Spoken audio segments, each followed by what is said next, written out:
System की लापरवाही से जुड़ी हुई है।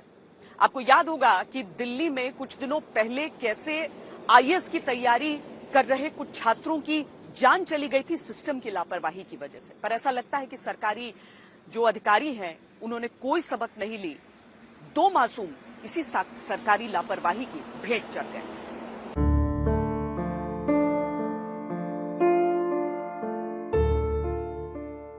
सरकारी लापरवाही ने देश की राजधानी को हादसों की राजधानी बना दिया है, जहां प्रशासन अपनी जिम्मेदारी नहीं निभाता। इस वजह से मासूम बच्चों को अपनी जान से हाथ धोना पड़ रहा है। दिल्ली का रोहिणी, जिसके डीडीए के पार्क में एक 7 साल का बच्चा बारिश के बाद जमा हुए पानी में डूब गया। अब आप कहेंगे कि पार्क में कैसे कोई डूब सकता है, तो इसका जवाब सरकारी लापरवाही है, जो सारे देश में आम आदमी की जान लेने पर आमादा है।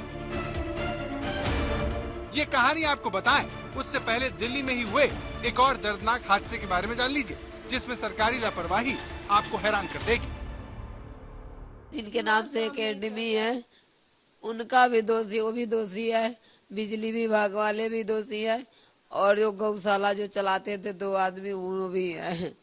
हमारे तीनों जिम्मेदार है हमारे बच्चों के मौत के। तो कोई गिरफ्तारी हुई है? पुलिस ने कुछ भी? मैम अभी कोई गिरफ्तारी नहीं हुई है।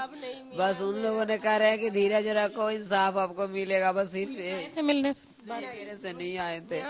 मैं 2 दिन से मैं घर पे हूँ। कोई पुलिस वाले, कोई प्रशासन, कोई नेता, कोई नहीं आए मेरे पास।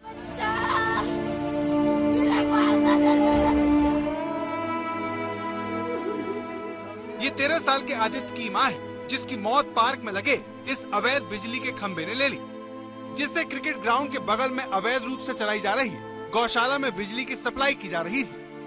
हम बैट बॉल खेल रहे थे, पास ही बॉल लेने चला गया। हाँ, जाजी खंभे में हाथ लगा उसको एकदम से करंट लगने लग गया। हम सोचे क्या हुआ। हम गए उसको बचाने, हमको उल्टा करंट मारा था। हमने अंकल साहब को कहा, अंकल साहब कोई बचाने नहीं जाता। इतने बड़े हादसे के बावजूद भी प्रशासन की नींद नहीं टूटी है। कार्रवाई के नाम पर सिर्फ पार्क के आगे ये गड्ढा कर दिया गया है, ताकि कोई इसके अंदर न जाए।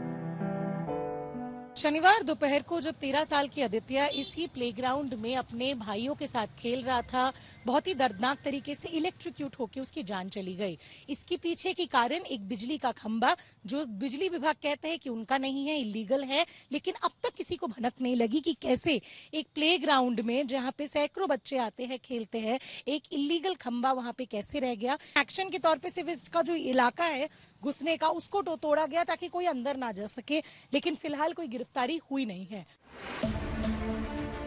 बिजली विभाग का कहना है कि ये उसका खंभा नहीं है, अवैध तरीके से बिजली की सप्लाई की जा रही थी, इसलिए हादसा हुआ। ये इलीगल पोल है जिससे बिजली से किसी की मौत हो गई है ना। इसी बिजली के लिए आप किराया भी भरते थे? नहीं, इसका मैं किराया नहीं भरता था। कौन भरता था? इसका वो डेयरी वाला किराया भरता था। अब सवाल ये है कि अवैध बिजली के खंभों को लेकर कार्रवाई करने की जिम्मेदारी किसकी है। इस नाइंसाफी के खिलाफ जब आदित्य के परिवार ने धरना दिया, तो पुलिस वाले इस तरह से अर्थी को छीनकर भागने लगे। अंतिम संस्कार के समय हम लोग जा रहे थे, सब लेके जा रहे थे, तो सारे बोले कि चलो उनको बुलाया जाए। वो आ नहीं रहे, क्यों नहीं आ रहे हैं? प्रदर्शन करने के लिए हम लोग गए, रोड जाम किए। अब पुलिस वाले ने हटाया थोड़ा बहुत, पता नहीं उन लोग क्या बात की है। हो गया बात, हटाओ, लाश को उठाए फटाफट। पुलिस वाले लाश लेके भागने लगे, मेरे बच्चे को इन लोगों से छीन लिए।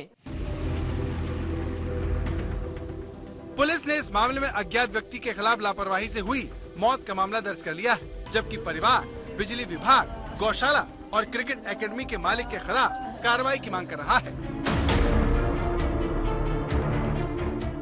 दिल्ली में इसी तरह का इंसाफ रोहिणी का एक परिवार मांग रहा है, जिसका 7 साल का बच्चा डीडीए के इस पार्क में डूब गया। इस पार्क में छठ घाट था, जिसमें बारिश का पानी काफी दिनों से भरा हुआ था। इसी में 7 साल का एक बच्चा डूब गया।